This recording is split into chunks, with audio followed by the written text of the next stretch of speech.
దేవుడు మిమ్మల్ని దీవించును గాక. నేరుగా మనం మత్తయి సువార్త 8వ అధ్యాయానికి పరిశుద్ధ గ్రంథం తిప్పుదాం. Let us turn our Bibles to Matthew's Gospel chapter 8 from verse 18. 8వ అధ్యాయము 18వ వచనం నుంచి మన పరిశుద్ధ గ్రంథం తెరిచి చదువుదాం.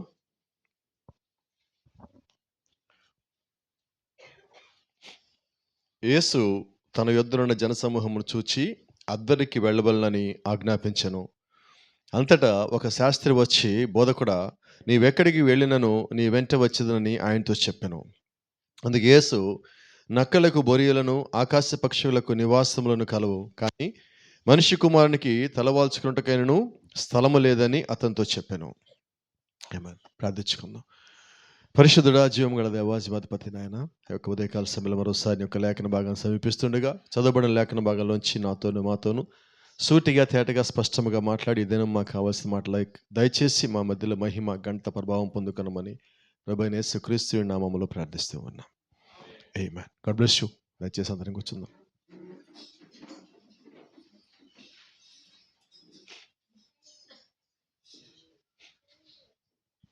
Praise the lord. దేవుని నామానికి మహిమ ఘనత కలుగునుగాక. చిన్న మాట, మరి ఈరోజు కొంచెం భారమైన వర్తమానం ఏది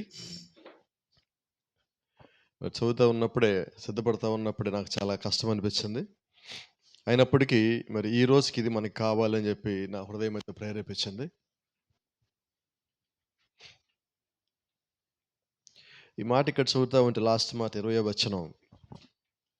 అందుకు యేసు నక్కలకు బొరియలను ఆకాశ పక్షులకు నివాసములను కలవు, కానీ మనిషి కుమారునికి తలవాల్చుకున్నటకు స్థలము లేదని అతనితో చెప్పాను.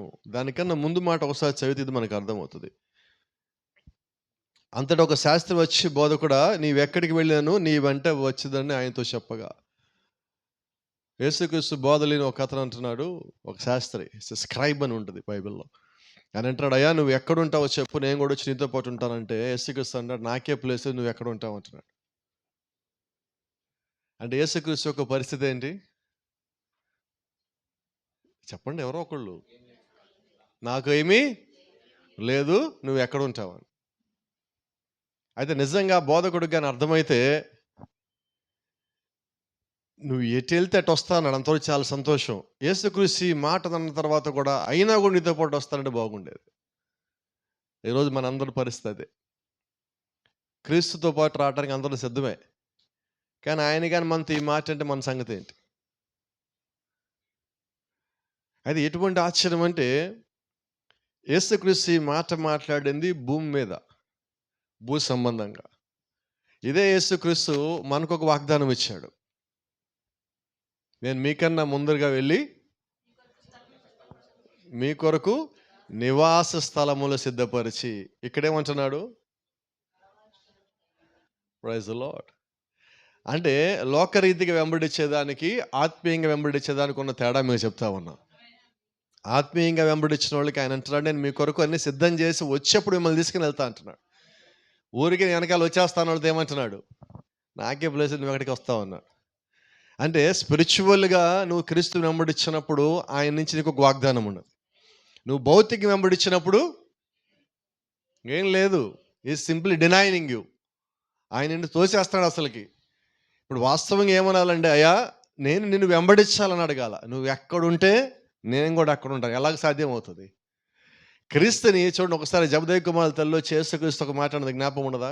అయ్యా నా కుమారులు ఒకడిని నీ కుడి పక్కన, నా కుమారులు ఒకడిని నీ ఎడం పక్కన ఉంచుకోరాదా, నాకెంత అదే చాలు కదా అన్నది. ఆమె ఉద్దేశం ఏంటి? నువ్వు పరిచర్లోకి వెళ్తున్నావు కదా, నా కొడుకు ఒకడు కుడి పక్కన ఒకడు ఎడం పక్కన నాకు ఎంత బాగుండే, ఎంత సంతోషంగా ఉంటుంది కదా అన్న ఉద్దేశం ఆమెది. కానీ యేసుక్రీస్తు యొక్క ఉద్దేశం ఏంటి? కుడి పక్కన ఉండే వాళ్ళకేమో తీర్పు లేదు, ఎడం పక్కన ఉండే వాళ్ళకి తీర్పు ఉంటుంది. ఇప్పుడు తెలియక తల్లి ఏమడిగింది? ఒకడిని పరలోకం తీసుకెళ్ళి ఇంకోటేమో తీర్పులో పెట్టిన అడుగుతున్నది. ఇప్పుడు ఏమంటే ఆయన సరి చేసి ఏమన్నాడు జ్ఞాపకం ఉందా? అమ్మ, ఒకడు నా కుడి పక్కన ఉంటా, ఎడం పక్కన ఉంటా, నా వశంలో లేదు. Praise the Lord. కాబట్టి ఇప్పుడు క్రీస్తుని వెంబడించడము, లోకరీతిగా నువ్వు వెంబడిస్తున్నావా, ఆత్మరీతిగా వెంబడిస్తున్నావా, ఫస్ట్ నీకు తెలియాల. ఆత్మరీతిగా నువ్వు వెంబడించినప్పుడు నీ కొరకు వాగ్దానం ఉన్నది. అది క్రీస్తు నోట్లోంచి పలికిన మాట. అందుకని ఆయన ఒక మాట అంటాడు, భూమి ఆకాశములు గతించిన నా మాటల్లో సున్నైనను పొల్లైనను గతించవు. ఆయన నీకు వాగ్దానం ఇచ్చాడు, నేను పరలోక రాజ్యంలో నీ కొరకు నివాస స్థలములు సిద్ధపరుస్తాను. దీంట్లోంచి ఏం తొలగిపోతాయి? తొలగిపోవు. అది నా నిమిత్తముగానే దేవుడు పలికితే దాన్ని ఎవడు మార్చలేడు. భూమి మీద ఏం మారినా మారకపోయినా మీరు గమనించండి, ప్రతిరోజు సూర్యుడు రావాలి, చంద్రుడు రావాలి. ఇది దేవుడు చేసిన ఏర్పాటు. అయితే కొన్నిసార్లు చంద్రుడు మనకు కనబడ్డు, కొన్నిసార్లు సూర్యుడు మనకు కనబడ్డు. వాళ్ళు రావట్లేదా? వచ్చి వెళ్తున్నారు, మేఘాలడ్డు వచ్చి మనకు కనబట్టల్లా. అయితే దేవుడు చెప్పిన మాట వాళ్ళు తప్పల. సృష్టి ఎప్పుడు కూడా దేవుడు పలికిన మాట తప్పలేదు. ఎందుకనంటే అది దేవుడి ద్వారా కలిగినది. ఈ సృష్టి మొత్తంలో మాట తప్పేది ఎవరన్నా ఉన్నారంటే అది మానవులైన మనం మాత్రమే. అందుకని దేవుడు మన కొరకు బైబిల్ రాయించి ఇచ్చాడు. మిగతా వారు ఎవరి కొరకు రాయాలా దేవుడు బైబిల్? జంతువుల కోసం రాయాలా, కొండల కోసం రాయాలా, చెట్ల కోసం రాయాలా, ఆకాశంలో నక్షత్రాల కొరకు రాయాలా? కేవలం మానవులమైన మన కొరకు మాత్రమే రాశాడు. ఎందుకు రాశారంటే మనము చదివి మారాలని దేవుడు ఆశపడతా ఉన్నాడు కాబట్టి. ప్రజలో గమనించండి, దేవుడు సృష్టి మొత్తానికి సృష్టికర్త. నిజమేనా? కరెక్టేనా మాట? మరి గమనించండి, ఇప్పుడు దేవుడు గొప్పవాడా కాదా? Jesus is rich in grace. ఆయన కృపలో ఐశ్వర్యవంతుడు, but not rich in money. ఆయన డబ్బులో గొప్పవాడు కాదు. కోపడకండి. యేసుక్రీస్తు సొంత ఇల్లు ఉందా? నిజం చెప్పండి. ఈ భూమి మీద మన కోరిక ఏంటి చెప్పండి? ఫస్ట్ కోరిక ఏంటి? మీకైనా నాకైనా అదే. మానవులుగా మనకు ఉండేది ఏంటంటే ఇదే. ఎస్సా నోనా? సొంత ఇల్లు కట్టుకున్నాక లేదా కొనుక్కున్నాక మన సంతోషం ఎట్లా ఉంటుంది? కానీ నేనంటారు, దానికని మీకు గొప్ప ఆనందం ఒక చోటు ఉంటుంది. ఏంటో చెప్పనా? ఎత్తబాటులోకి వెళ్ళిన తర్వాత, పరలోక రాజ్యంలోకి అడుగుపెట్టాక, దేవుడు నీకంటూ when God showed A place for you in the Kingdom of God. దేవుడు పరలోక రాజ్యంలో, ఆయన ఒక రాజ్యంలో నీకుంటూ ఒక చోటు చూపించి, ఇదిగో ఇది నీ కొరకు నేను ఎప్పుడో సిద్ధపరిచి ఉంచానని చెప్పినప్పుడు అది మన జీవితంలో కలిగే అత్యంత ధన్యకరమైన సమయం అయి ఉన్నది. ఆమేన్. కాబట్టి ఇక్కడుండగా దేవుడు మనకి ఎన్ని ఇచ్చినా ఎన్ని తీసేసినా డోంట్ కౌంట్ అని ఇట్. దాని గురించి నువ్వు లెక్కలేయద్దు. నీ కొరకు దేవుడు సిద్ధపరిచింది పరలోకంలో నీ కోసం వెయిట్ చేస్తున్నది. నేను వెయిట్ చేయటంలా, అది వెయిట్ చేస్తున్నది. మనం మాట్లాడుకున్నాం కదా, heaven is waiting for you. పరలోక రాజ్యము నీ కొరకు ఎదురు చూస్తుంది. దేవుని యొక్క రాజ్యము, దాని లోపల ఉన్న ప్రతి ఒక్కరూ ఈరోజు భూమి మీద సిద్ధపడే క్రీస్తు యొక్క సంఘం యొక్క ఎత్తబాటు నిమిత్తం ఎదురు చూస్తూ ఉన్నారు. ఇక అంతకన్నా మనకి ఇంకేం కావాలి? అవునా కదా? నా కొరకు ఒకళ్ళు ఎదురు చూస్తున్నారంటే కొద్దిమందికి ఆనందం, కొద్దిమంది స్త్రీలకి అలవాటు ఉంటుంది, పురుషులకు కూడా అలవాటు ఉంటుంది. వాళ్ళు అలా వెయిట్ చేస్తూ ఉంటే నాకు కొంచెం లోపల ఒక ఉంటుంది. అయితే క్రీస్తు యొక్క వధువు ఇప్పుడు భూమి మీద ఉన్నది. ఈమె కొరకు దేవుని యొక్క రాజ్యంలో ఉన్న దూతలు, చనిపోయిన పరిశుద్ధులు, వీరందరూ ఆమె కొరకు ఎదురు చూస్తూ ఉన్నారు. అక్కడ ఎన్నేళ్ళ నుంచి ఎదురు చూస్తారంటే, దేవుని యొక్క దూతలు అయితే వాళ్ళు సృష్టించబడిన దినం మొదలుకొని ఇప్పుడు దాకా వెయిట్ చేస్తున్నారు. Because they never know. యేసుక్రీస్తు యొక్క రెండవ రాకడ గడియ దేవుని దూతలకు కూడా తెలియదు. కాబట్టి ఎప్పుడు వస్తాము, మనం సిద్ధపడతాము అన్నది దేవుడికి ఒక్కడికే తెలుసు. ఆ ఒక్కడే దేవుడు ఏమన్నా, నేను మీ కొరకు అన్నీ సిద్ధపరిచి అప్పుడు వస్తానన్నాడు. ఇప్పుడు దేవుడు నా కొరకు సిద్ధపరుస్తున్నాడు. That's what the message says. ఈ గడి వర్తమానం అంటుంది, ఇప్పుడు దేవుడు మన కొరకు నివాస స్థలంలో సిద్ధపరుస్తున్నాడు. అది అయిపోయిందా, ఆయన వస్తాడు. ఆయన వచ్చేలోపు మనం రెడీ అవ్వాలి. ఇది ఇప్పుడు మనం రెడీ అవుతున్న కాలం. అక్కడ దేవుడు మన కొరకు రెడీ చేస్తున్న కాలం. ఏమక్కడ రెడీ చేస్తున్నాడు? దేవుని ఒక రాజ్యం రెడీ అవుతా ఉన్నది, మనం రావటానికి, ఆడ వెళ్ళటానికి, ఉండటానికి. Praise the Lord. ఇక్కడ మనల్ని అదే సమయంలో పరిశుద్ధాత్మని దేవుడు మన కొరకు విడిచిపెట్టి మనల్ని సిద్ధపరుస్తా ఉన్నాడు. Spiritually is making us ready. దేవుడు ఇప్పుడు మనల్ని ఆత్మీయంగా సిద్ధపరుస్తా ఉన్నాడు. Praise the lord. దేవుని నామానికి మహిమ కలుగును గాక. సో ప్రాఫెట్ మెసేజ్ చెప్తున్నాడు ఇలాగా, like this say in California ఇలాగంటారు, if you haven't got 3 Cadillacs you are not spiritual. ఒకవేళ మీకు 3 కాడిలాక్ కార్లు కానీ లేకపోతే నువ్వు ఆత్మీయంగా సరిగా లేవంటారంట ఆ ఊర్లో. కాడిలాక్ కార్స్ అంటే లగ్జరీ కార్స్.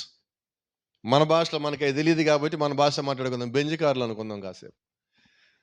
కాలిఫోర్నియా దేశంలో నువ్వు ఒకవేళ చర్చికి వెళ్తా ఉంటే ఒకవేళ నీకు 3 బెంజ్ కార్లు కానీ లేకపోతే నువ్వు ఆత్మీయంగా సరిగా లేనట్టు. ఎట్లుంది ఇది?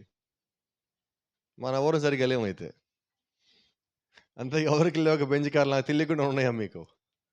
3 ఉండాలి, 1 కాదు. ఇప్పుడు మన సమస్య చూడండి, కారు కొన్నా కూడా పెట్టుకోవడానికి ఇళ్లలో ప్లేసులు లేవు, బయట పెట్టుకుంటున్నాం. ఇది మన పరిస్థితి. అయితే అక్కడ ఆ దేశంలో ఎటువంటి క్రైస్తవం ఉన్నదంటే నీ దగ్గర 3 కార్లు కానీ లేకపోతే రిచ్ కార్లు, నువ్వు సరిగ్గా లేనట్టు. అంతేనా? పెంతెకోస్తు చర్చిలోకి వెళ్ళిన తర్వాత కూర్చోగానే వాళ్ళు ఏం చెప్తారు? ఫస్ట్ నువ్వు భాషలు మాట్లాడాలి, లేకపోతే నీకు ఆత్మ లేదు, నువ్వు వేస్ట్. ఇంకా నేను భాషలు మాట్లాడాలని ఇప్పుడు వాళ్ళు ఏం చేయాలి? వెళ్ళి దేవుడి మీదకి రావడం పోయి పక్కనోడు ఏమన్నాడు నేను వినాలి, ప్రాక్టీస్ చేయాలి. ఇప్పుడు అంటే నువ్వేం చేయాలంటే కొన్నిసార్లు దేవుని ఒక రాజ్యానికి వెళ్ళటం కొరకు దేవుని వెంబడించాల్సిన బదులుగా, అమ్మో నా దగ్గర ఆత్మ లేదనుకుంటున్నారు వీళ్ళు, ఆత్మ ఉండటానికి ఏం కావాలో చేయాలనుకుంటున్నాను. ఆత్మ ఉన్నట్టుగా కనిపించడానికి ఏం కావాలో, ఆత్మ ఉండటానికి కాదండి. అవునా? మరి ఇటువంటి వాళ్ళు ఏమంటారు? అప్పుడప్పుడు పెంతెకోస్తు నుంచి సంఘస్థులు ఇక్కడ చర్చికి వస్తామంటారు మన దగ్గరికి. వచ్చినప్పుడు వాళ్ళు అంటారు మా దగ్గర ఇలా ఉండాలని ఆశపడ్డాం, ఇలా లేదు బ్రదర్ మా దగ్గర అంటున్నారు. కారణం ఏంటంటే వాళ్ళు పెంతెకోస్తు పేరు తీసుకున్నారు, ఉద్యమాన్ని వదిలేశారు. నువ్వు బలవంతంగా భాషలు మాట్లాడాలంటే భాషలు వస్తాయి. అయితే ఏం భాష అది? చెప్పండి అమ్మా, మీకు తెలియని భాషలు ఉన్నాయా? నాకు ఇప్పటికీ అర్థం కాని సంగతి ఒకటి ఉన్నది. ఎంతసేపు మాట్లాడినా ఒకటే పదం ఎందుకు వస్తుంది దాని లోపల నాకు అర్థం. దానికి అర్థం మాత్రం ఇంత పొడుగు చెప్తా ఉన్నారు. భాషలు లేవా? ఉన్నాయి. భాషలు లేవు అంటే అబద్ధం. అయితే శబలబ భాష అంటే అబద్ధం. శబలబ మాత్రమే కాదు, ఇంకా చాలా ఉన్నాయి. ఇది వీళ్ళు ఏం చేసినా అది ఒక్కడే తీసుకున్నారు. ఈరోజు ఎలా తయారైందంటే ఒక సంఘము నువ్వు కానీ శబలబ అనలేదంటే, మొన్న ఒక పాస్టర్ గారు చెప్తున్నారు, విజయవాడలో ట్రైనింగ్కి వెళ్ళారండి ఆయన. అందరూ కలిసి వాళ్ళకు ఒక రూమ్ ఇచ్చారు, ఆ రూమ్లో పడేశారు అందరిని పాస్టల్ ట్రైనింగ్లో. నువ్వు భాషలు మాట్లాడాకే బయటికి రావాలని చెప్పారండి 20 మంది పాస్టర్ గారులు. సరే, వీళ్ళలో ఒక మంచి సహోదరుడు వీళ్ళందరి మధ్యలో ఉంటే భాష రావట్లేదని మేడ మీదకి పోయాడండి భాషలు మాట్లాడదామని. వీళ్ళందరూ పాప మీ పాస్టర్ గారు ఏంటి అప్పటికి 5 సంవత్సరాల పాస్టర్గా చేసి వెళ్ళాడు. ఈయన భాషలు మాట్లాడకపోతే పాస్టర్ గారు లోపల రాని క్లాసులు చెప్పడు. ఎలాగైనా భాషలు నేర్చుకోవాలని ప్రతి ఒక్కరి దగ్గరికి వాళ్ళ ముఖమే చూస్తా కూర్చోండి, ఎట్ట మాట్లాడుతున్నాడు, ఏ రకం మాట్లాడుతున్నాడు. ఇంతలో మేడ మీద నుంచి పెద్ద కేక వచ్చింది. వీటికి భాషలు వచ్చేసి పరిగెత్తుకుని పైకి వెళ్తే అక్కడ పేదబడి కేకలు పెడతాను, దెయ్యం చంపుతుందని. భాషలు కాదు, 2వ రోజు మొత్తం బయటకు వచ్చారు అక్కడి నుంచి. అంటే వీళ్ళకి ఏం చేస్తాడో గదిలో పడేసి నీకు భాషలు రావాలి అంటే ఇటు ఏదో రకం ముందు ఏదో ఒక భాష మాట్లాడితే ఓకే కమాన్ వచ్చే నీ క్లాసులు చెప్తాను నీకు పాస్టర్కి అయిపోయాను. ఇది దేవుడిచ్చిన భాష కాదు. ఇది లోక సంబంధంగా ఒక మనిషి సృష్టించిన భాష. ఈ భాషలో దేవుడు ఉండడు. దేవుడు నీ మీదకి వచ్చినప్పుడు నువ్వు భాషలో కూడా మాట్లాడతావు, అంతేగాని నువ్వు భాష మాట్లాడావు కాబట్టి దేవుడు అంటే అది అబద్ధం. దేవుడు ఒక ఆత్మ నీ మీదకి వచ్చినప్పుడు నువ్వు భాష మాట్లాడతావు. ఏ భాష మాట్లాడతావు? పెంతెకోస్తు దినమని జరిగిన సంగతి ఏంటి? వారు కిందకి దిగి వచ్చాక అవతల వాడు ఏ భాష మాట్లాడతాడో ఆ భాషలో వాళ్ళు మాట్లాడారు. అవునా? అన్ని జనులు ఉన్న ప్రాంతాల్లో వాళ్ళు ఉన్నారు, అక్కడ గ్రీస్ దేశస్తులు ఉన్నారు, వేరే దేశస్తులు ఉన్నాడు, రకరకాల దేశస్తులు ఉన్న ఆ భాషలో ఈ చదువు లేని వాళ్ళు, ఈ సొంత భాష తప్ప వేరే భాష రాని వాళ్ళు ఆ భాషలో మాట్లాడుతున్నారు. దాన్ని భాష అంటారు. ఇక్కడ కూర్చున్నోడికి అర్థం కాకుండా మాట్లాడేది భాష ఎందుకంటారు? కాబట్టి దేవుడు భాషలు ఇచ్చాడు. దేని కొరకంటే దేవుడు వీళ్ళలో ఉన్నాను అని తెలియజేసుకోవటానికి అసాధ్యమైనవి వీరు చేస్తున్నారని వాళ్ళు గుర్తెరగటం కొరకు దేవుడు భాషనిచ్చాడు. అలాగే ఆయన ఒక ఆలోచనలు మనకి వ్యక్తపరచడానికి దేవుడు భాషనిచ్చాడు. ఏమైనా అసలు భాష అంటే అర్థము భావానికి అర్థాన్ని ఇచ్చేదాన్ని భాష అంటాం. మరి అదే లేకుండా కేకలు పెట్టేస్తే చూడండి, భాషలు అంటే అరిచి పక్కన పడిపోవటం కాదు, పడ్డోని కూడా పైకి లేపాలి. ఏమైనా చూడండి, పరిశుద్ధాత్మ ఎప్పుడు ఒక వ్యక్తిని పడేయదు, పడేసేది దురాత్మ. మొన్న నాకు ఒక వీడియో పంపించారు. ఆ పాస్టర్ గారు ఊరికి ముఖం మీద పెట్టి కొట్టి నెట్టి కింద పడేస్తున్నాడు, ఆమె పడటలా. బైబిల్లో ఎక్కడన్నా యేసుక్రీస్తు ఒకళ్ళన్నా కొట్టి నెట్టి పడేశాడా? అపోస్తలు ఎక్కడన్నా కొట్టి నెట్టి పడేశారా? అసలు ఎక్కడ ముట్టుకోలా. మీరు ఈ కాలం వర్తమానం కూడా ఉన్నారు, వర్తమానికుడు ఎక్కడా కూడా ఏ ఒక్కరిని ముట్టుకొని నెట్టి తోసి పడేయాల. అవునా?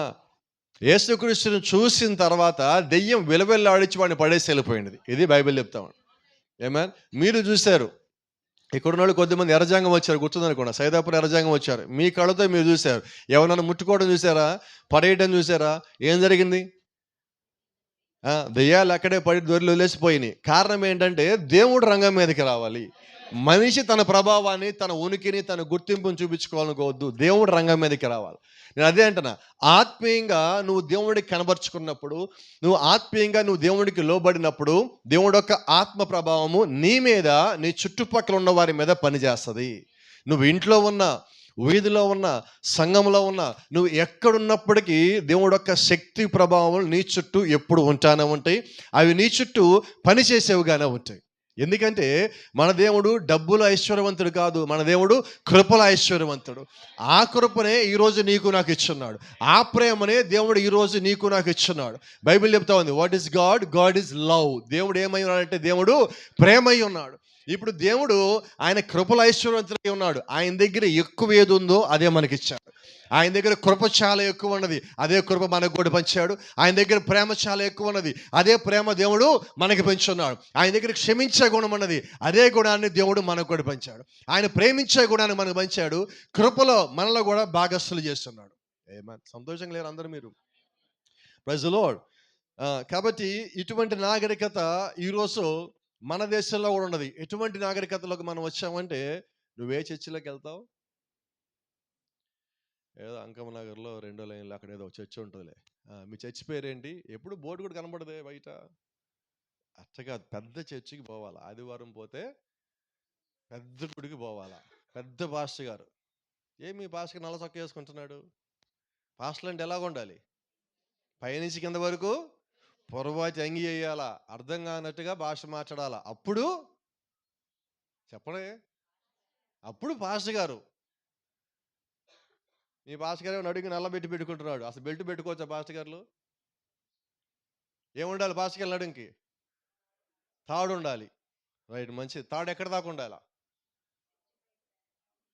చర్చి బయట దాకా ఉండాలా? నిజము. పాత నిబంధనలో అతి పరిశుద్ధమైన ఆ స్థలంలోకి వెళ్ళేటప్పుడు అహరోను నడుంకి తాడు కట్టేవాళ్ళు. ఈ తాడు ఎక్కడ దాకా ఉండేది? పరిశుద్ధ స్థలము ఆవరణం బయట వరకు ఉండేది. అంటే ఇప్పుడు అహరోను పాస్టర్ గారి బెల్ట్ పెద్దదే కదా, ఎక్కడ దాకా ఉండాలా? ఎందుకు ఉండాలి ఆ బెల్ట్ అక్కడ దాకా? ఒకవేళ ఆయనకి లోపల ఏదైనా చేసి, తప్పుగా చేసి, పాపంగా చేసి ఆయన మరణిస్తే లోపలికి ఎవడు పోవడానికి వీల్లేదు. అందుకని లోపలికి పోకుండా ఆయన లోపల నుంచి బయటికి లాగడం కోసం తాడు కట్టాలి. రైట్. ఇప్పుడు మరి పాస్టర్ గారు నడుంకి తాడు ఎందుకు కడుతున్నారు? పరిశుద్ధ స్థలం ఎక్కడుంది? అతి పరిశుద్ధ స్థలం ఎక్కడుంది? ఇప్పుడు వీళ్ళు యెరూషలేము దేవాలయంలోకి వెళ్తున్నారా? కాదండి. ఇప్పుడు దేవుడు తెర తీసేశాడు, ఆ సంగతి తెలియక ఇంకా తాళ్ళు కట్టుకొని తిరుగుతున్నారు. ఈరోజు దేవుడు ఆ తెరను చింపేసి, ఈ ఇక్కడి నుంచి మీకు నాకు మధ్య తెరలేదని మీ మధ్యలోకి వచ్చేసా అన్నాడు. అవునా? ఇప్పుడు ఆయన సెలువు మీద ఉన్నాడా? యెరూషలేము దేవాలయంలో ఉన్నాడా? ఒక చిన్న ప్రశ్న అడుగుతాను, చెప్పండి. యెరూషలేము దేవాలయంలో ఉండాల్సిన ఆ మందసం ఏది? ఎక్కడికి వెళ్ళింది? కోపం రాదుగా? నిజం చెప్పాలని సంతోషం వస్తుంది. ఈ పూట మీతో పాటు మీ బైబిల్ తెచ్చారా? ఒకసారి మీ బైబిల్ నాకు చూపించగలరా? ఇలాగా చూపించండి, తెస్తే చూపించి, లేకపోతే వద్దు. ఉన్నదా? అదే ఆర్క్ మందసం, అది ఇప్పుడు మీ దగ్గర ఉంది. ఇప్పుడు చెప్పండి, మందసం ఎక్కడుంది? ఇప్పుడు మీ చేతుల్లో ఉన్నది. అయితే దేవుడు ఈ మందసాన్ని మీ చేతుల్లో పెట్టాలని కోరుకోవట్లా, మీ గుండెల్లో పెట్టాలని కోరుకుంటున్నాడు. ఇప్పుడు చెప్పండి, తాడు ఎక్కడ కట్టాలా? అర్థమైందా? బైబిల్ చెప్తా ఉంది, యేసుక్రీస్తునందు పాత నిబంధన కొట్టివేయబడిందని వారికి తేటపరచబడక, వారికి ఇంకా తెలియక యేసుక్రీస్తు వచ్చి దాన్ని కొట్టేశాడు. ఆయన కొత్త నిబంధన రక్తం చిందించాడు. ఇప్పుడు మనం కొత్త నిబంధనకు సంబంధించిన వ్యక్తులము అన్న సంగతి తెలియక ఇంకా పాత నిబంధనల పద్ధతులు ఫాలో అవుతున్నాం. దేవుడు వాటిని మార్చేశాడు. Praise the lord. దేవుని నామానికి మహిమ. ఎందుకని మార్చాడు? ఆయన మనల్ని తీసుకెళ్ళటానికి రెడీ చేస్తున్నాడు. ఇప్పుడు ఆయన దేవాలయంలో దేవుడు కాదండి, ఆయన కొండ మీద దిగొచ్చి మాట్లాడే దేవుడు కాదండి.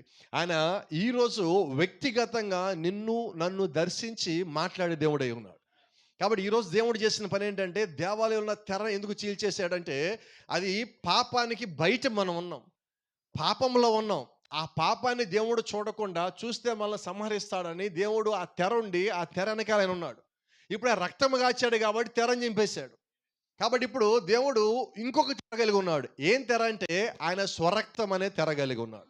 ఇప్పుడు దేవుడు మనల్ని చూసినప్పుడు ఆయన రక్తపు తెర వెనకాల మనల్ని పెట్టి, ఆ రక్తపు తెరలోంచి మనల్ని చూసినప్పుడు మన పాపాలు కనబట్టల్లా ఆయన ఒక పరిశుద్ధ రక్తం కనిపిస్తుంది. ఆ రక్తం వెనకాల మనం ఉన్నాం కాబట్టి మన పాపాలని దేవుడు జీరో చేస్తున్నాడు. ఎందుకని చేస్తున్నాడంటే, మనము ఆయనలో ఉన్నాము కాబట్టి, మనము ఆయన వారై ఉన్నాము కాబట్టి, ఆయన మన కొరకు కిందకి దిగి వచ్చాడు కాబట్టి. Praise the lord. దేవుని నామానికి మహిమ ఘనత ప్రభావం కలుగును గాక. ఇక్కడ వచ్చిన మాట, did you know our Lord didn't have a place to lay his head. మన ప్రభు అయిన దేవుడికి తలవాల్చుకోవటానికి స్థలము లేదు అన్న సంగతి నీకు తెలుసా? ఒక చిన్న ప్రశ్న, భూమి ఆకాశాన్ని సృష్టించింది ఎవరు? మరి భూమి ఆకాశాన్ని సృష్టించిన ప్రభువుకి ఏం లేదు? మీకు ఎవరికి ఆశ్చర్యం అనిపించట్లేదా? ఆయన కావాలనుకుంటే ఇది మొత్తం నాదే అంటే ఎవరైనా కాదని ఎవడెవడు? అవునా? మన దేశంలో ఇంత కొట్టుకుంటున్నాం స్థలాల గురించి, పొలాల గురించి. అమెరికా దేశం వెళ్తే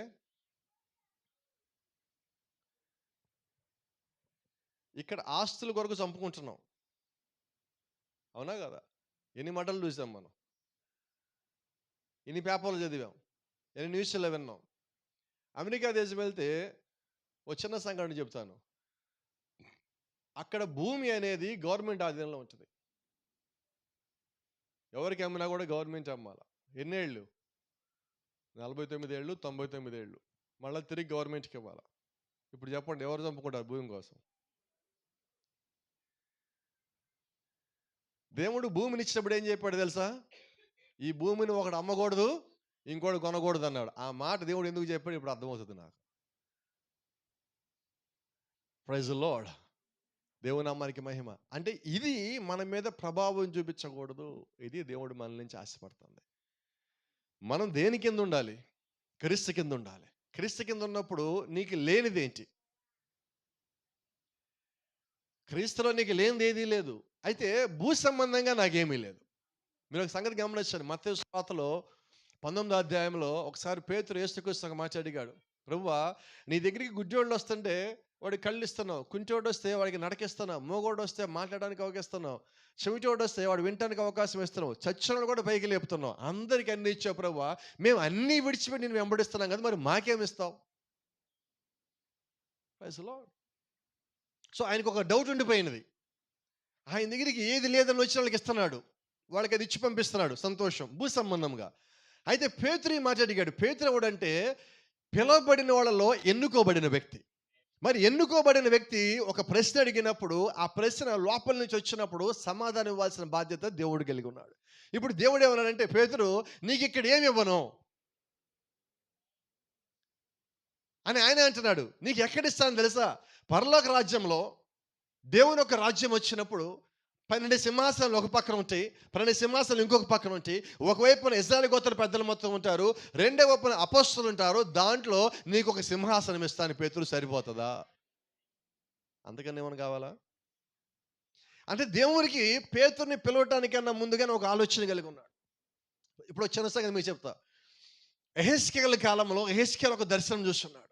యెహెజ్కేలు ఏ దర్శనం చూశారంటే, దేవుని ఒక సింహాసనాన్ని అక్కడ చూశాడు. ఆ పైనుంచి సింహాసనాలు కిందకి రావడం చూశాడు. యోహాను ప్రకటన 4వ అధ్యాయంలో పైకి వెళ్ళినప్పుడు సింహాసనాలు వేసి ఉండటము, దాని లోపల అపోస్తలులు ఇశ్రాయేలు గోత్ర పెద్దల మొత్తం 24 మంది కూర్చోటము ఈయన చూస్తున్నాడు. అయితే ఆశ్చర్యం ఏంటంటే యెహెజ్కేలు చూసినప్పుడు సింహాసనాలు వస్తున్నాయి. ఆమేన్. అంటే అప్పటికే దేవుడికి పేతురు గురించి ఒక ఆలోచన ఉన్నది. ఆ సింహాసనం ఒక నీకని చెప్పాడంటే యెహెజ్కేలు కాలానికే పేతురు దేవుడి మైండ్‌లో ఉన్నాడు. మరి అదే నిజమైతే మరి మనం ఎప్పుడున్నాం? పేతురు జగత్ పునాది కన్నా ముందుగానే ఆలోచనలో ఉన్నాడు. మరి మనం ఎప్పుడున్నాం? ఏమో ధైర్యం సరిపోవట్లేదు ఈ పూట. ఉంటే చెప్పుండేవాళ్ళు ఎప్పుడో గట్టిగానే మీరు. ఉన్నామా లేదా ఆయన లోపల? నిశ్చయంగా ఆయన లోపల మనం ఉన్నవారమై ఉన్నాం. కాబట్టి ఆయనలో ఉన్న వారికి ఈరోజు నీ దగ్గర లేకపోవచ్చు, ఉండొచ్చు. ఇవి నీకు లెక్క కాదు. నీ కాలం అంటూ ఒక కాలం వచ్చినప్పుడు అంటే దేవుని ఒక రాజ్యం. ఆ రాజ్యం వచ్చినప్పుడు నీకు ఇవ్వవలసిన సమస్తము దేవుడు నీ కొరకు ముందుగానే సిద్ధపరిచి ఉంచాడు. దాన్ని నుంచి ఎవడు దొంగతనం చేయలేడు. నేను ఎప్పుడు చెప్తున్న మాట మళ్ళా చెప్తున్నా.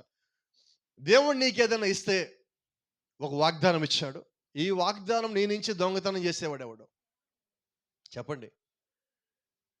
దేవుడు నీకు కృప ఇచ్చాడు. ఎవడు దొంగతనం చేయగలడు? నీ ఆస్తి దొంగతనం చేయగలడు. మీ ఇంట్లో ఉన్న వస్తువులు దొంగతనం చేయగలరు. కానీ ఎవడు దొంగతనం చేయలేదల్లా ఒక్కటే, దేవుడు నీకు ఇచ్చిన కృప, దేవుడు నీకు ఇచ్చిన ఆశీర్వాదం. ఎప్పటికీ nobody can rob it because it is from God. దేవుడి నుంచి వచ్చింది, నీ కొరకు వచ్చింది ఏదైతే ఉన్నదో దాన్ని ఎవడు ముట్టుకొని కూడా ముట్టుకోలేడు. Praise the lord. భూమి మీద అన్నీ పాడైపోయేవే, చెడిపోయేవే. చాలామంది చెప్తారు ఇది 25 ఏళ్ళు ఉంటుందండి, 30 ఏళ్ళు ఉంటుందండి, 50 ఏళ్ళు ఉంటుందండి, 100 ఏళ్ళు ఉంటుందండి. ఆ తర్వాతనే చెడిపోవాలి. అయితే చెడిపోయినది ఏదంటే దేవుని యొక్క ప్రేమ. ఎన్నడూ పాడైపోదు, ఎన్నడూ చెడిపోదు. ఇంకో సంగతి చెప్పనా, దేవుని ప్రేమ అసలు తగ్గదు. Praise the lord. అంటే ఇప్పుడు మనం దేని కింద ఉన్నామంటే ఎన్నడూ తగ్గనటువంటి దేవుని ప్రేమ కింద మనం ఉన్నాం. ఎన్నడూ తగ్గనటువంటి దేవుని యొక్క కృప కింద మనం ఉన్నాం. దేవుని నామానికి మహిమ, ఘనత, ప్రభావం కలుగును గాక. ఆమేన్. ఇక్కడ వచ్చిన మాట, క్రైస్ట్ ఓన్ ది ఎర్త్. దేవుడు ఈ భూమికి యజమానుడై ఉన్నాడు. ఆమేన్. And didn't have a place to lay his head. అయినప్పటికీ ఆయన తల వాల్చుకోవడానికి ఇక్కడెక్కడ స్థలం లేదు. ఇది బాధ కాదా? ఇప్పుడు మీకే ఒక సొంత ఇల్లు ఉన్నది, మీ ఇంట్లో మీకు పడుకోవడానికి చోటు లేదని చెప్తే ఎలాగుంటుంది? మీకు లోపల ఫీలింగ్ ఎలా ఉందో చెప్పండి. సొంత ఇల్లు మీది, మీరే కట్టుకున్నారో కొనుక్కున్నారో మొత్తానికి ఏదో చేశారు. కొంచెం పెద్దది, ఒక 10 ఎకరాల్లో ఉంది ఒక ఇల్లు. ఈ 10 ఎకరాల్లో ఉన్న ఇల్లు, దాని లోపల మీకు పడుకోవడానికి ప్లేస్ లేదంటే ఎలాగుంటుంది? 10 ఎకరాలు అక్కర్లేదండి, నేను చెప్తాను. 1.5 సెంట్లో మీకు ఇల్లు ఉంది. దాని లోపల రాని లేదంటే మీ మనసు ఎలాగుంటుంది? బాధ ఉండదు ఎవరికి? ఎంత బాధ ఉండదు చెప్పండి. మరి ఇంత పెద్ద భూమిని సృష్టించిన ఆయన అంటున్నాడు తలవాల్చి కూడా నాకు ప్లేస్ లేదు అన్నాడు. అంటే ఆయన కొరకు ఎవడు స్థలం ఇవ్వడానికి రెడీగా లేడు. ఇది అసలు విషయం. ఈరోజు దేవుడికి కృతజ్ఞత తెలియజేయటానికి కూడా మన మనసులు రాటల్లా. మరి దేవుడి ఈ మాట అంటల్లో ఏమన్నా తప్పు ఉన్నదా? ఏంటి చెప్పలేంటండి ఎవరు? అంటే ఎంత మనము కఠినపరచబడ్డాం. ఈ మాట అంటుంది ఆయన ఎవరితో? ప్రజలతో నచ్చినాడు ఆయన. ఆ రాయితోనూ చెట్టుతోనూ భూమితోనూ ఈ మాట చెప్పలేడు. ఇంకో మాట అన్నాడు, ఫాక్సెస్ హ్యావ్ డెన్స్. నక్కలకు బొరియలు ఉన్నాయి, ఆకాశ పక్షులకు గూళ్ళు ఉన్నాయి. అయితే ఆశ్చర్యమైన అదేంది కొనుక్కోలా. నక్కే ఏం డబ్బులు పెట్టుకున్నది? పక్షులు ఏం డబ్బులు పెట్టుకున్నాయి? కొనలేదు, కానీ వాటికి ఉన్నాయి. సృష్టించిన ఆయనకి లేవు. ఈరోజు దేవుడు ఆయన నిజంగా ఎక్కడి నుంచైనా స్థలం ఆశిస్తున్నాడు అంటే ఆయన భూమి మీద స్థలం ఆశించట్లా. గట్టిగా చెప్తారా? ఎక్కడ? ఎవరు హృదయం అండి? నా హృదయం. మరి ఈ మాట అంటున్నప్పుడు మీరు ఏమనాలి నాతో? పాస్టర్ గారు అప్పుడు అక్కడున్నాయంత ఆ మాట అన్నాడు, దేవుడికి ఈరోజు ఇక్కడ ఇప్పుడు ఇక్కడికి కానీ వస్తే ఆయనకి ఆ మాట అనడానికి అవకాశం ఇవ్వను పాస్టర్ గారు, నా హృదయం ఇచ్చేస్తా నేను అని. కానీ మీరంటే నిజంగా క్రీస్తుకు సంతోషం కాదా అంటున్నా. మరి రావట్లేదు ఎక్కడి నుంచి కూడా. ఇప్పటికైనా వస్తే బాగుండు. కష్టం కదా మాట. ఊరికే అలాగ అనేయలేం కదా, పెదాలతో అనేయలేం దేవుడు లోపలికి రా ప్రభు నీకు ఇచ్చేస్తాను. ఎందుకంటే మనకు భయం ఉన్నది, ఆ మాట అంటే ఆయన ఇంటే వచ్చేస్తాడని. వచ్చేస్తే మళ్ళీ ఎక్కడ పంపించాలి ఆయన్ని? నువ్వు అనుకున్నవి చేయలేవు ఆయన కానీ లోపలికి వస్తే. ఆశ్చర్యం ఏంటంటే నువ్వు అనుకుంటావు కానీ ఏమీ చేయలేవు, ఆయన అనుకుంటాడని నువ్వు చేస్తావు ఆయనగా లోపలికి వస్తే. నేను దాన్ని ఇష్టపడతా. ఎందుకంటే నువ్వు ఎప్పుడు బలహీనంగా ఉన్నావో అప్పుడు ఆయన పని చేస్తాడు. నువ్వు బలంగా ఉన్నప్పుడు ఆయనకి లోపల నుంచి పని చేయాల్సిన పని లేదు. నువ్వు ఎప్పుడు బలహీన పడుతున్నావో, శారీర రీత్యా నువ్వు బలహీన పడుతున్నా, ఆత్మరీత్యా నువ్వు బలహీన పడుతున్నా, నీలో ఉన్న క్రీస్తు మరింత నీ ఆత్మను బలపరుస్తాడు, మరింత శక్తిని నీకు ఇస్తాడు. నువ్వు పడిపోవటానికి సిద్ధపడుతున్నప్పుడు కొన్నిసార్లు మనం మనస్ఫూర్తిగా పడిపోతాం. తప్పని తెలిసి మనం చేస్తున్నామంటే అర్థం ఏంటి? ఇష్టపడి పడిపోవటం. కొన్నిసార్లు ఇష్టపడి పాపం చేస్తాం, కొన్నిసార్లు ఇష్టపడి అబద్ధం చెబుతాం, కొన్నిసార్లు ఇష్టపడి మోసం చేస్తాం. అంటే నువ్వు లోకరీత్యా బాగానే కనిపించినప్పటికీ ఆత్మరీత్యా నువ్వు పడిపోతున్నావు. అప్పుడు ఒకవేళ క్రీస్తు గాని మన లోపల ఉంటే చెప్పనా మీకు, నువ్వు చచ్చిన పడిపో. ఎందుకనంటే నువ్వు పడిపోవడం ఆయనకి ఇష్టం లేదు. క్రీస్తు వచ్చిందే ఆల్రెడీ పడిపోయిన వాళ్ళు మనం పైకి లేపటానికి. పడిపోయిన మానవ జాతిని పైకి లేపడానికే క్రీస్తు కిందకు వచ్చి మనతో పాటు కష్టాలు పడ్డాడు. మనలో ఒకరి వంటి వాడు ఆయన. మనకి రక్తం కార్చాలంటే ఆయన మనకి బంధువు అవ్వాలి. కాబట్టి బంధువు అవటం కోసం ఆయన అబ్రహాము స్వభావం మంచి వాడు ఆయన. ఎందుకు ఆయన అబ్రహాం స్వభావం మంచి వాడయ్యాడంటే ఆయన కూడా మానవుడిలాగా ఉండి మనిషి యొక్క కష్టాలు ఏంటో తెలుసుకోవటానికి దైవత్వాన్ని పక్కన పెట్టాడు, పరలోకానికి పక్కన పెట్టాడు, ఆయనకి ఇచ్చిన సింహాసనం పక్కన పెట్టాడు, ఆయన కలిగిన సర్వశక్తిని పక్కన పెట్టి నీ వంటి నా వంటి వాళ్ళగా జీవించినప్పుడు నీకు నాకు ఉన్నదేంటో తెలుసుకోవడం కోసం పూర్తిగా మానవుడిగా భూమి మీద ఉన్నాడు. ఎందుకని ఒక పూర్తి మానవుడు భూమి మీదకి వచ్చాక ఎలాగుంటాడో అలాగున్నప్పుడు అయినా జయించాలి. ఎలా జయించాలో చూపించడానికే ఆయన నీ వల్ల నా వల్ల మారాడు. మరి ఇంత మాదిరికరంగా ఆయన నీ కొరకు నా కొరకు జీవించాడే. మరి ఆయన దగ్గర నుంచి మనం ఏం నేర్చుకున్నాం, ఏం తెలుసుకున్నాం? Praise the Lord. See, he was what he was supposed to be. ఆయన సమస్తము కలిగి ఉన్నాడు. ఆయన కావాలనుకుంటే అన్నీ కలిగి ఉండగలడు. కానీ ఆయన దేని నిమిత్తం ఏమీ కలిగి లేకుండా ఉన్నాడంటే మన నిమిత్తం. ఆయన దగ్గర అంత ఐశ్వర్యం అంతా ఉండి, గొప్ప ధనవంతుడిగా ఉండి, అన్ని చేయగలిగిన స్థితిలో ఉండి అన్ని చేస్తూ ఉన్నప్పుడు ఆయన మనం నమ్ముతామేమో, కానీ ఆయనలాగా మనం మారం. అందుకని ఇప్పుడు ఆయన ఏం చేశాడు? గట్టిగా చెప్పండి. ఏమీ లేకుండా వచ్చాడు. Praise the Lord. See, therefore with no money. కాబట్టి ఆయన దగ్గర డబ్బు ఏదీ లేదు. మీరు గమనించండి, యేసుక్రీస్తు పుట్టినప్పుడు వాళ్ళు ఎక్కడున్నారు?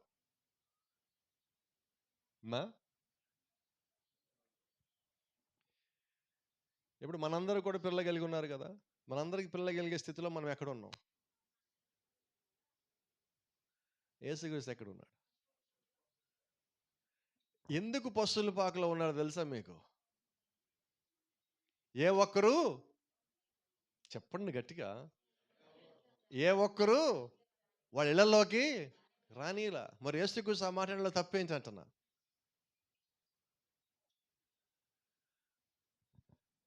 అప్పుడే కాదండి, యేసుక్రీస్తు 8 రోజులు వయసు వచ్చింది. 8 రోజులు వయసు వచ్చిన తర్వాత ఆ దినము ఈయన ప్రతిష్ఠించాల. ప్రతిష్ఠ దినం. ఈ ప్రతిష్ఠా దినం అప్పుడు ఈయన ఎక్కడికి తీసుకెళ్లారు? దేవాలయం దగ్గర తీసుకుని వచ్చారు. దేవాలయం దగ్గర తీసుకురాక చుట్టుపక్కల అందరూ ఏమంటున్నారు? అక్రమగా పుట్టిన సంతానం. ఆ పిల్లోడి దగ్గరికి ఎవరు పోవద్దు, వాళ్ళ తల్లి మరీ దగ్గరికి ఎవరు పోవద్దు. అందరు దూరం పెట్టారు ఆయన్ని.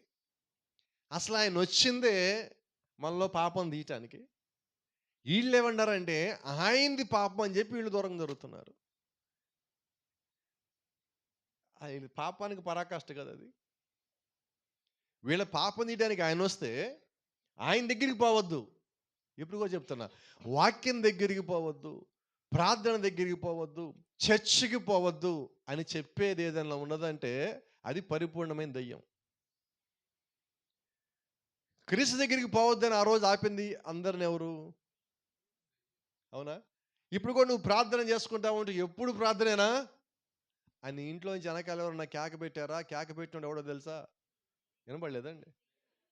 ఆదివారం అంటే ఇంక చర్చేనా, మేము క్రైస్తవులమే అని ఎవరిని అన్నారా? వినపడలేదు నాకు. వాళ్ళు దెయ్యాలు. నువ్వు చర్చికి బయలుదేరేటప్పుడు నాపి కాసేపు కూర్చోబెట్టి ఏం వెళ్తావులే, వెళ్ళొచ్చులే కూర్చో అని ఎవడని అన్నాడా? మీకు ఎమ్మటే అర్థం అవ్వాలా, వీళ్ళు దెయ్యం, వీళ్ళకి దూరంగా ఉండాలి, మీకు ఎమ్మటే స్పాట్లు అర్థం అవ్వాలి. నువ్వు కూడా అక్కడే కూర్చున్నావా, ఇంక నువ్వు భయపడాల్సిన పని ఏమీ లేదు. ఎందుకని? రెండు అయ్యే చెప్పాలి, రెండు దెయ్యాలే కదా. కాబట్టి నీలో నిజంగా దేవుడు ఒక ఆత్మ ఉంటే నువ్వు ఎమ్మటి లేచి అక్కడి నుంచి పరిగెత్తుకొని వస్తావు. అది దేవుడు నీలో ఉన్నాడు అంటానికి రుజువై ఉన్నది. Praise the lord. దేవుని నామానికి మహిమ. చూడండి, క్రీస్తు ఆ దేవాలయం దగ్గరికి వచ్చేటప్పుడు అందరు బలి ఇవ్వటానికి కోడిని తీసుకొచ్చారు, దూడని తీసుకొచ్చారు, మేకలను తీసుకొచ్చారు, గొర్రెలను తీసుకొచ్చారు. మరి క్రీస్తుని బలి ఇవ్వటానికి, క్రీస్తుకి పరిహారార్థ బలిగా ఇవ్వటానికి ఏమిచ్చారు? బైబిల్ చెప్తా ఉంది, పావురాళ్ళు గొవ్వలు తీసుకొచ్చారు 2. బైబిల్ దాని పేరేమని తెలుసా? పేదవాడి బలి అర్పణ అని ఉన్నది. మరి ఈయన భూమి ఆకాశాలు సృష్టించిన వాడే, కృపల ఐశ్వర్యవంతుడు, పరలోక రాజ్యంలో రోడ్లని ఎలాగుంటాయి? మరి కిందకు వచ్చి ఈయన దగ్గర ఏమున్నది? ఆయనకి అర్పణ ఇవ్వటానికి, కృతజ్ఞత అర్పణ చెల్లించడానికి ఆయన దగ్గర ఏమి లేక ఏమిచ్చారు అంటే, ఆయన పరిస్థితి మీకు చెప్తున్నా, ఎటువంటి స్థితిలో ఉన్న ఆయన ఎటువంటి స్థితిలోకి వచ్చాడంటే కేవలం నా కోసమే, కేవలం నా కోసమే. ఎంత దీనుడైపోయాడంటే ఇక దీనత్వం కన్నా ఇంకా దాని తర్వాత ఇంకేదీ లేదు, అదే ఎండ్ అన్నట్టు. అక్కడ దాకా ఆయన వెళ్ళిపోయాడు. ఈరోజు మళ్ళీ మనం తగ్గించుకోమంటే, అసలు మనం తగ్గించుకోవాలి, తగ్గించుకోవాల్సింది పోయి పక్కనోడు మనకి కొంచెం తగ్గు అంటున్నాం మనం ఈరోజు. వాస్తవంగా మనం తగ్గి ఉండాలా. క్రీస్తును, ఆయన ఒక ఆత్మ, ఆయన ఒక ప్రభావము నీ మీదగానే ఉంటే, ఆయన ఒక శక్తిగా నీ మీద పనిచేస్తా ఉంటే, నిన్ను ఎవడో ఒక నువ్వు తగ్గు అని చెప్పాల్సిన అవసరం లేదు, నువ్వు తగ్గే ఉంటావు ఆల్రెడీ. ఎంత దీనుడు ఆయన. ఈరోజు కోప్పడు మాకని చెప్తాను ఒక మాట, మన పర్సు నిండుగా ఉంటే మన బాడీ లాంగ్వేజ్ మారుతుంది. ఎస్ అనోనా? నిజం చెప్పండి, ఒప్పుకుందాం కాసేపు. ఇక్కడ కాదు నిజాలు ఎక్కడ ఒప్పుకోవాలి మనం? ఎక్కడో చోట ఒప్పుకోవాలి కదా కనీసం. మన బాడీ లాంగ్వేజ్ ఎలాగుంటుంది? ఒంటి మీద మంచి బట్టలు ఉండి బీరువాలకు 10 జతలు మంచి బట్టలు ఉంటే మన బాడీ లాంగ్వేజ్ ఎలా ఉంటుంది? ఇంకోటి, బీరువాలో బట్టలు లేవు, జేబులో డబ్బులు లేవు, ఇప్పుడు మన బాడీ లాంగ్వేజ్ ఎలాగుంటుంది? ఏదో తేడా కొట్టదు కొంచెం. ఏంటో తేడా అంటే, ఇప్పుడు దీనత్వము దీనత్వం రావాల్సి వచ్చిందండి. వచ్చిందన్న కూడా ఒప్పుకొని కోపడం మాకండి. కొన్ని ఉంటాయి మనకి, ఇది రావాల్సి వచ్చింది. కానీ నేను చెప్పనా, ఇదేంటో ఎవరికన్నా మంచి కనిపించినప్పుడు నాకు టైం వస్తుంది. దీనత్వం లేదు ఇక్కడ. ఎప్పుడైతే నీ లోపల నాకు టైం వస్తుంది, నేనేంటో అన్నావు అనుకో, వినపడలే చెప్పండి అమ్మ, చెప్పండి త్వరగా, టైం పరిగెత్తుంది. ఉందా దీనత్వం? లేనే లేదు. కాబట్టి నువ్వు దీనత్వంలో ఉంటే, అది దేవుడినిచ్చిగా నువ్వు వస్తే నువ్వు ఇతరులను అసూయపడవు. ఇంకోటి ఉంది, మనకి లేదు, ఎదుటోడికి ఉన్నది. ఇప్పుడు ఎలాగుంటుంది? ప్రతి ఒక్కో రోజు వస్తుంది, ఈరోజు నీది. ఏదో రకంగా ఒక మాట అట్లా వేసి లోపల మండుతున్న బగబగ మండే అగ్నిగోళం అవుతుంది, వలకనం ఉంటుంది. ఈ వలకనం చల్లార్చుకోవాలి కొన్ని మాటలు అనేసి, లేకపోతే ఏమవుతుంది? చచ్చిపోము. ఏ టాబ్లెట్ వేసినా పనిచేయదు దానికి. ఆ మాట అంటే హిమాలయాల్లో ఉన్న మంచు అంతా మన మీదే పడ్డట్టు. అమ్మాయి ఇప్పుడు పెట్టు, ఏముండవు ఇంట్లో. నువ్వు చర్చికి వెళ్తున్నావా? క్రైస్తవుడు అనుకుంటున్నావా? ధైర్యంగా చెప్తావు, నువ్వు క్రైస్తవుడు కాదు. ఎందుకంటే దీనత్వం లేనివాడు క్రైస్తవుడే కాదు. ఎటువంటి దీనత్వం అయినా, ఆయన నిమిత్తము బలి అర్పణ కొరకు ఆయన కావాల్సిన ఏర్పాటు చేసుకోలేడా? ఇస్సాకు నిమిత్తం గొర్రెను సృష్టించిన ఆయన నిమిత్తం గొర్రెను సృష్టించుకోలేడా? యోనా కొరకు తిమ్మింగులను సృష్టించిన ఆయన కొరకు ఒక దూడను సృష్టించుకోలేడా? అంటే ఖచ్చితంగా సృష్టించుకోవాడు. కానీ ఆయన ఎలాగొచ్చాడంటే, తల్లిదండ్రులే భూ సంబంధంగా ఆయనకి తల్లి తండ్రి ఎవరైతే ఉన్నారో వాళ్ళు ఏ అర్పణ ఇవ్వగలరో అదే ఇచ్చే విధంగా ఆయన అక్కడికి వచ్చాడు. అంటే వాళ్ళు ఇవ్వగలిగింది ఇంతే, మాకు ఇంతకన్నా లేదు, మాకున్న దాంట్లో ఇదే ఎక్కువ అన్నట్టుగా తీసుకొచ్చి ఆయనకి ఇచ్చారు. కానీ ఈ మాట చెప్పినప్పుడల్లా నాకు ఒక రకమైన సంతోషం కలుగుతుంది. ప్రపంచం మొత్తం నిమిత్తము యేసుక్రీస్తు గొర్రెపిల్లగా బలైతే, ఈ యేసుక్రీస్తు నిమిత్తము ఆ 2 గువ్వలు బలైనవి చూసారా? అసలు వాటి జీవితం ఏమి జీవితం అసలు! అంతకన్నా ధన్యత ఉన్నదా? నేను అనుకుంటున్నాను అసలు ఆ జాతి మొత్తము పరిశుద్ధపరచబడడానికి బహుశా అదే కారణమై ఉంటుందేమో. ఎందుకంటే ఆ రెండిటికి తెలియదు, ఎందుకంటే పాపము తెలియదు, చేదంటే తెలియంది పావురం. మరి ఆ పావురము క్రీస్తు నిమిత్తం చనిపోవటానికి సిద్ధపరచబడ్డాయి అంటే నిజంగా అవి ఎంత గొప్ప ధన్యకరమైనవండి. నేను అంటున్నాను, మన హృదయం కూడా ఇస్తే మనం కూడా ఆ పావురాల్లో గోల్ అయిపోతాం కదా. ఇచ్చేద్దామా? రావట్లేదు, ఎక్కడైపోతా ఏమో కష్టమైపోతుంది. దేవుడి సృష్టిని సృష్టించినప్పుడు మీరు గమనిస్తే ఆయన ఒక్కడిగానే ఉన్నాడు. మొత్తం సృష్టిని సృష్టించాడు. సృష్టి యావత్తు చేసేసిన తర్వాత లాస్ట్ దేవుడు మనం తీసుకొచ్చి పెట్టాడు.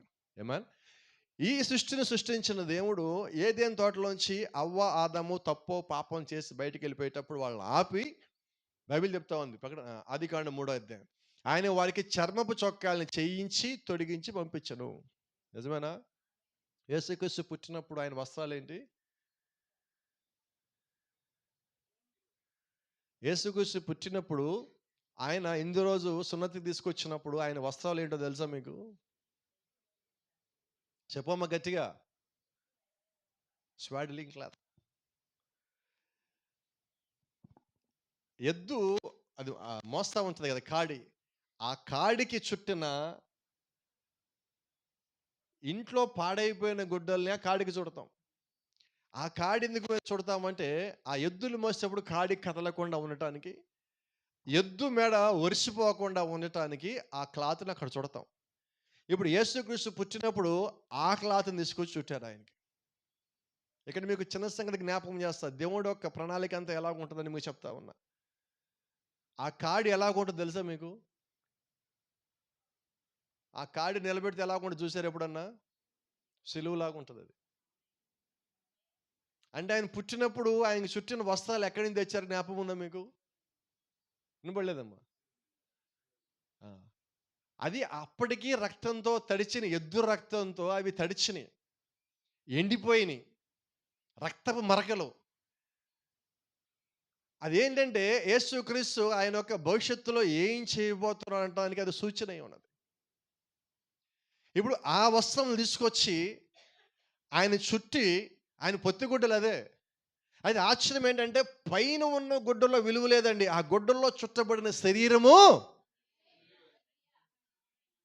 అత్యంత పరిశుద్ధమైనది.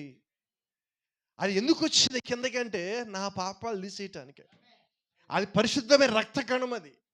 అది మరీ రక్తం కాదు, యోసేపు రక్తం కాదు, యోధా రక్తం కాదు, అన్ని రక్తం కాదు, కానీ దేవుడే మన కొరకు కిందకి తీసుకొచ్చిన అత్యంత పరిశుద్ధమైన శక్తివంతమైన రక్తమై ఉన్నది.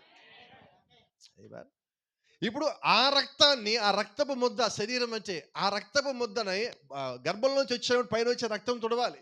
ఆ రక్తం మొత్తం తుడుస్తూ ఉన్నప్పుడు ఆ వస్త్రానికి అయినది ఆల్రెడీ వస్త్ర రక్తం ఉన్నది. ఇప్పుడు ఆయన ఎలా ఉన్నాడు? ఎందో దినమున ఆయన తీసుకొచ్చినప్పుడు ఆల్రెడీ కొత్త బట్టలు ఏమి లేవండి. ఈరోజు పిల్లలు మన ఇళ్ళలో పుట్టినప్పుడు కొత్త బట్టలు లేకపోతే మనం ఎలాగుంటాం? పుట్టినరోజు కొత్త బట్టలు లేకపోతే ఎలాగుంటాం? కానీ క్రీస్తుకి పుట్టినరోజు కాదండి, సున్నతి దినమున కూడా కొత్త బట్టలు ఏది లేవు. ఎంత పేదోడైనా కోపర్రుగా. ఈరోజు మన బర్త్డే కానీ బట్టలు లేకపోతే మనం ఎలాగ ప్రవర్తిస్తాం ఇంట్లో? ఒక్క మాట చెప్పరా నీకు? ఒక్కసారి యేసుక్రీస్తు జ్ఞాపకం చేసుకోవాలి ఆ రోజు. అన్ని సాధించి అన్ని చేసిన ఆయన ఈ నెవర్ కంప్లైంట్. ఆయన ఒక్క ఫిర్యాదు చేయాల. అమ్మ, చిన్నపిల్లలకి యవ్వనస్తులు మీకు అందరికీ ఒక మాట చెప్తున్నా, మీ ఇంట్లో పరిస్థితిని బట్టి కొన్నిసార్లు మీ పుట్టినరోజులకి బట్టలు కొనలేకపోవచ్చు. ఎన్నిసార్లు మొఖాలు మార్చి మీ తల్లిదండ్రులు మొఖాల మీద ఎన్ని మాట్లాడారో మీకు జ్ఞాపకం చేసుకుంటారు ఒక్కసారి. ఇప్పుడు యేసుక్రీస్తు ఏం కంప్లైంట్ చేశాడు? పెద్దయ్యా కూడా, అమ్మ నన్నేంటి ఇలాంటి దాంట్లో చుట్టావు, నువ్వు అసలు నువ్వు తల్లివేనా అన్నాడా? Never complaint. ఎందుకంటే ఆయనకి తెలుసు ఆయన దేని కొరకు వచ్చాడు. ఆయన మిగతా దాని మీద దృష్టి పెట్టలేదు. నువ్వు నిజంగా క్రీస్తు సంబంధం అయితే నువ్వు దృష్టి దేని మీద? You don't give your attention to anything in this world. If you are predestinated, if you are designed for the rapture, then you don't have any desire to follow anything than the word of God. నువ్వు క్రీస్తు సంబంధం అయ్యి నువ్వు జగత్తు పునాది కన్నా ముందుగానే దేవుడు యొక్క ఆలోచనలో ఆయన చిత్తంలో కానీ ఉంటే ఈ లోకంలో ఉన్న దేని వెనకాల నువ్వు పరిగెత్తవు. పరలోక వెనకాల తప్ప, వాక్య వెనకాల తప్ప. ఆమేన్. కాబట్టి నేను దేన్ని వెంబడించాలంటే క్రీస్తుని వెంబడించినప్పుడు ఇదిగో ఇవన్నీ కూడా నువ్వు తెలియకుండా వెంబడిస్తావు. Praise the lord. దేవుని నామానికి మహిమ. ఒక్కసారి మన జీవితంలో వెనక్కి వెళ్ళి చూద్దాం. మనం ఎక్కడెక్కడ కంప్లైంట్లు చేసామో, మన ఇళ్లలో ఎన్నిసార్లు కంప్లైంట్లు చేసాం. భోజనం దగ్గర కంప్లైంట్, మార్నింగ్ టిఫిన్ దగ్గర కంప్లైంట్, పడుకునే బెడ్ దగ్గర కంప్లైంట్, మనం కొనుక్కున్న పుస్తకాల దగ్గర కంప్లైంట్, మనం ఒంటి మీద వేసుకున్న బట్టల దగ్గర కంప్లైంట్. కంప్లైంట్ చెయ్యనది ఎక్కడ? కొన్నిసార్లు మనం ఏ స్థితికి వెళ్ళిపోయామంటే మన తల్లిదండ్రులు కూడా తిడతాం. ఎందుకో తెలుసా? పోషించలేనప్పుడు ఎందుకన్నారు. నీకు రహస్యం చెప్పనా? ఈరోజు నీ తల్లిదండ్రులు కనాలనుకుంటే నువ్వు రాలేదు ఇక్కడికి. చెప్పండి, ఎవరి ప్రణాళిక? నీకు ఆ సంగతి తెలియక నీ తల్లిదండ్రులు తిడుతున్నావు. నీ ఆత్మీయంగా ఎదిగితే నీ తల్లిదండ్రుల మీద నువ్వు కంప్లైంట్ చేయవు. క్రీస్తులో నువ్వు ఉన్నట్టుగా నీకు కానీ అర్థమైతే నువ్వు ఎవరి మీద కంప్లైంట్ చేస్తావు? నాకు కంప్లైంట్ చేయాలని ఆలోచన చచ్చిపోయింది ఎప్పుడు క్రీస్తులో ఉన్నాను తెలియగానే. నేను ఒక మాట చెప్తాను, ఇప్పుడే కాదు, దేవుణ్ణి ఎరిగిన తర్వాత కాదు, ఎరగటానికైనా ముందు నుంచి కూడా మాట చెప్తా. మా ఇంట్లో మేము 5గురం, నేను 4వ వాడిని. ఇటు నుంచి చూసినా అటు నుంచి చూసినా మా ఇంట్లో ఎక్కువ సమస్యలు ఫేస్ చేసింది నేనే. చదివించాల్సి వచ్చేసరికి, నన్ను చదివించడానికి ఇంట్లో వాళ్ళు ఏమన్నారంటే, అరే పెద్దవాళ్ళకి పెట్టేస్తారు అయిపోయి, నేను చదివించాలి, మా దగ్గర ఏమి లేవు. బట్టలు కొనాలన్నా కూడా అదే పరిస్థితి ఇంట్లో నా దగ్గరికి వచ్చేసరికి. ఏం చేయాలన్నా వాళ్ళకి పెట్టేసాం, వాళ్ళు పెరిగి పెద్ద అయ్యి నన్ను చూసుకుంటారులే, నువ్వేదో ఒకటి చెయ్యి. ఈ రోజు కూడా కంప్లైంట్ చేయాలి వాళ్ళ మీద ఎప్పుడు నేను. ఎందుకని అంటున్నానంటే ఇంట్లో అంతా పరిస్థితి చూస్తున్నాం, చూసేకి కంప్లైంట్ చేసిన పని ఏంటి? నాకు 10వ క్లాస్లో సంగతి అర్థమైంది. 10వ క్లాస్ అయిపోయిన తర్వాత ఒకటి అర్థమైంది. నేను వీళ్ళ మీద కంప్లైంట్ చేసే బదులుగా నేనంతా కూర్చొని బాధపడిన జీవితం ఇంతే అనుకొని మూల కూర్చొని ఏడవాలా, లేదా బయటికి పోయి నా జీవితం నేను జీవించాలా? దేవుడు నాకు ఏదైనా ఇస్తే నేను ఖచ్చితంగా నిలబడతా, అంతేనా? ఆ రోజు నుంచి దేవుడే సాక్షి, ఏ ఒక్కడి మీద నిలబడలే ఇప్పుడు వరకు.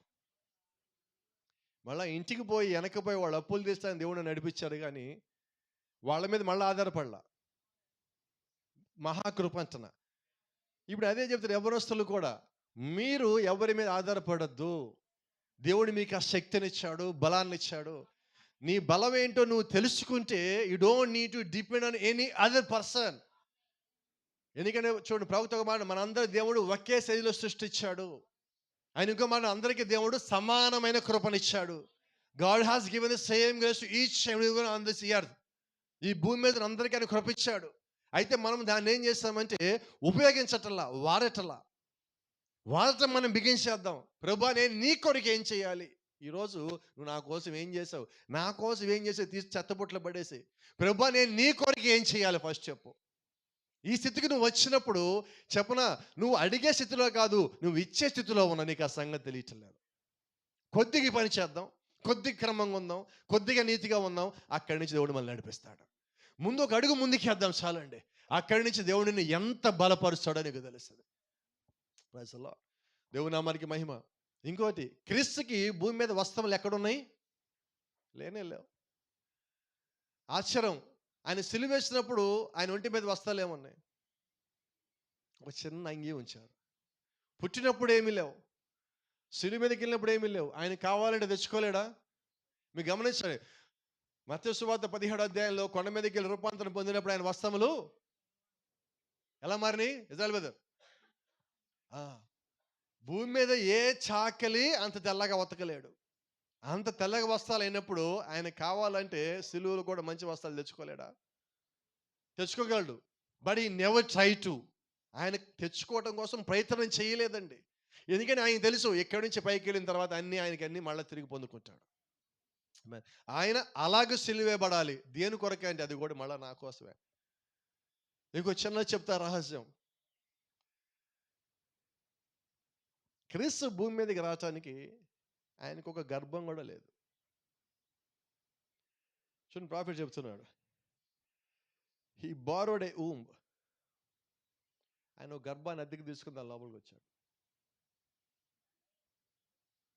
ఎందుకంటే మరీ రక్తం ఆయన లోపల లేదు, యోసేపు రక్తం ఆయన లోపల లేదు. సో వాళ్ళిద్దరికి సంబంధం లేదు. ఇప్పుడు మన భాషలో మాట్లాడితే దాన్ని సరుగోసి అంటారేమో దగ్గరగా. అంతేనా? గర్భాన్ని ఆయన తీసుకున్నాడు అంతే.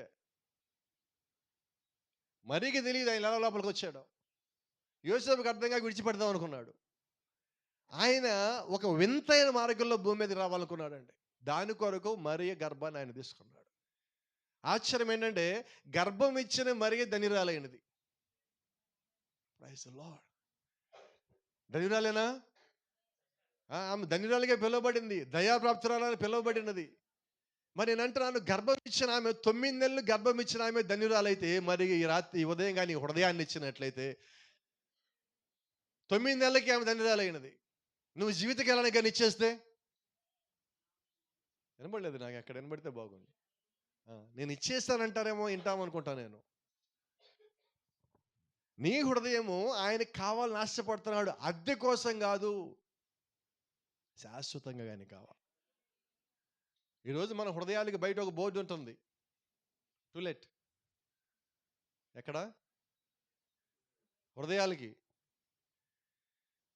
ఏదైనా కొద్దిసేపు లోపల ఉంటుంది, అందుకని అద్దెకి అంటున్నాను నేను. శాశ్వతంగా దేవుడు ఉండాలి. దేవుడికి మీ హృదయాలు అద్దెకి ఇవ్వలేరు. దేవుడికి శాశ్వతంగా నీ లోపలికి రావాలని కోరుకుంటున్నాడు. కాబట్టి నీ హృదయాన్ని పూర్తిగా పర్మనెంట్గా ఆయనకి ఇచ్చేసాయి. Praise the lord. నీ కొరకు అన్ని చేసిన ఆయనకి నేను స్వచ్ఛందంగా నేను ముందుకు వచ్చేవాళ్ళగా, నన్ను ఎవడో బలవంతంగా ఫోర్స్ చేసి కొట్టి తిట్టి కూర్చోబెట్టి క్లాసులు బీకి ఇప్పుడు నేను రావాలంటే నేను అంటున్నాను, అది దేవుణ్ణి ఎరగటం కానే కాదు. స్వచ్ఛందంగా సంతోషంగా మనం రావాల్సి ఉన్నాము. దేవుని నామానికి మహిమ. Praise the Lord. ఇక్కడ మాట ఉన్నది, he was a God creative blood. Jew blood don't save us. యూదుల యొక్క రక్తం మనల్ని స్వస్థపరచలేదు, అన్యజనుల యొక్క రక్తము మనల్ని స్వస్థపరచలేదు. కాబట్టి యూదుల రక్తం కానీ అన్యజనుల రక్తం కానీ యేసుక్రీస్తులో లేదు. మరీ రక్తం లేదు, ఎందుకంటే మరీ కూడా భూ సంబంధంగా ఒక జాతిలో పుట్టిన ఆమె రక్తం కూడా మన మీద పనిచేయదు. యోసేపు రక్తం మన మీద పనిచేయదు. కాబట్టి దేవుడు ప్రత్యేకమైన మార్గంలో భూమి మీదకి రావాల్సి ఉన్నాడు. ఇది మీకు వినటానికి కొద్దిగా కష్టం అనిపించచ్చు, కానీ చెప్తున్నా, ఆ అండము కూడా మరేది కాదు, క్రీస్తుదే. కణము ఆయనదే. ఆ రెండు ఆయన తెచ్చుకున్నాడు. కాబట్టి ఇప్పుడు అద్దె గర్భంలో ఆయన ఉన్నట్టు ఒక రకంగా. ఆయన పుట్టినప్పుడు హీ బారోడ్ ఎ ఊమ్. ఆయన చనిపోయినప్పుడు పాతి పెట్టడానికి సమాధి కూడా లేదు. చదివారు బైబిల్లో? అరిమతయి యోసేపు తన నిమిత్తము తొలుచుకున్న రాతి సమాధిలో క్రీస్తు యొక్క శరీరాన్ని పాతిపెట్టాడు. Praise the lord. మరి గర్భాన్ని ఇచ్చిన మరియే ధన్యురాలైతే సమాధిని ఇచ్చేసి అరిమతయి యోసేపేమో వాళ్ళ చెప్పచ్చా? ఇప్పుడు అరిమతయి యోసేపు తన సమాధిని క్రీస్తుకి ఇచ్చేశాడు. మరి అరిమతయి యోసేపు సమాధి ఎందుకు? ఇంకా అవసరం లేదు. మీకు అర్థమైందా? ఎంతమందికి అర్థమైనది? సమాధి ఇచ్చేశాడు, ఇంక సమాధి లేదుగా అంటే అర్థం ఏంటి? అది సంగతి. మరి మనం ఏం చేద్దాం? మనం కూడా సమాధి కట్టించి ఆయనకి ఇచ్చేద్దామా? ఆయన మళ్ళా సమాధిలోకి పోతే ఇంకా మీరు కట్టిన ఉపయోగం లేదు. ఆ కాలానికి ఆయనకి దేవుడు అవకాశం ఇచ్చాడు, ఆ కాలానికి మరీకి అవకాశం ఇచ్చాడు. ఈ కాలంలో అయితే ఆయన అంటున్నాడు, సమాధిలో ఉన్నటల్లా, గర్భాల్లో ఉన్నటల్లా మీ గుండెల్లో ఉంటానంటున్నాడు. ఇచ్చేస్తే పోలా? ఇచ్చేద్దామా? ఇచ్చేద్దాం కాదు భాస్కర్, ఏం మాట్లాడుతున్నాం? ఎంతసేపు ప్రసంగం విన్నాక గుండెల్లో మంట మండుతున్నది. ఆల్రెడీ ఆయన వచ్చేసే లోపలికి. ఇక నుంచి ఇక సమస్య లేదు. నా లోపల క్రీస్తే ఉండాలా, జీవించేది నేను కాదు, నాలో ఉన్న క్రీస్తే జీవిస్తున్నాడు, నేను ఎప్పుడో చచ్చిపోయాను అని మీరు అంటారా? నిశ్చయంగా దేవుని యొక్క రాజ్యంలో మీ కొరకు సిద్ధపరిచిన నివాస స్థలంలో మీరు అడుగు పెట్టే తీరుతారు. ఆమేన్. తలవాల్చుకోవడానికి స్థలం లేదు. ఇంత భూమిని సృష్టించిన ఆయన, ఒక గర్భం లేదు, ఇంతమంది మనుషులు సృష్టించిన ఆయన, వస్త్రములు లేవు, భూమి మీద వస్త్రాలు ఇచ్చిన ఆయన, అన్నీ వదిలిపెట్టేశాడు ఆయన. చివరికి సమాధి కూడా ఆయన కొరకు లేకుండా పోయినది. కానీ ఆయన మాత్రం వాగ్దానం ఇస్తున్నాడు, నేను మీకన్నా ముందెళ్ళి, ప్రైజ్ ది లార్డ్, మీకు పైకి వెళ్ళాక తెల్లని వస్త్రాలు ఇవ్వబడతాయి అంటున్నాడు. ఆయనకి ఇక్కడ వస్త్రాలు ఇవ్వాలా, పైకి వెళ్ళాక మీకు తెల్లని వస్త్రాలు ఇస్తానని అంటున్నాడు. ఆయన రక్తము కాచి మీ రక్తం కాచాల్సిన పని లేదంటున్నాడు. అంటే నా తరపున నా కోసం మొత్తం చేసేసి నన్ను రెడీ చేసి ఆత్మనిచ్చి వాక్యం ఇచ్చి, వాక్యం ఆత్మ చెప్పినట్టుగా విని, ఈ వాక్యం తీసుకో, ఆత్మను పొందుకో, నేను వస్తా మిమ్మల్ని తీసుకుపోతా, మీ స్థలంలో మిమ్మల్ని ఉంచుతా. నాకే తెలిపోవాలని ఉన్నది. ఎంతమంది సిద్ధంగా ఉన్నారు? God bless you. దేవుడు మిమ్మల్ని దీవించును గాక.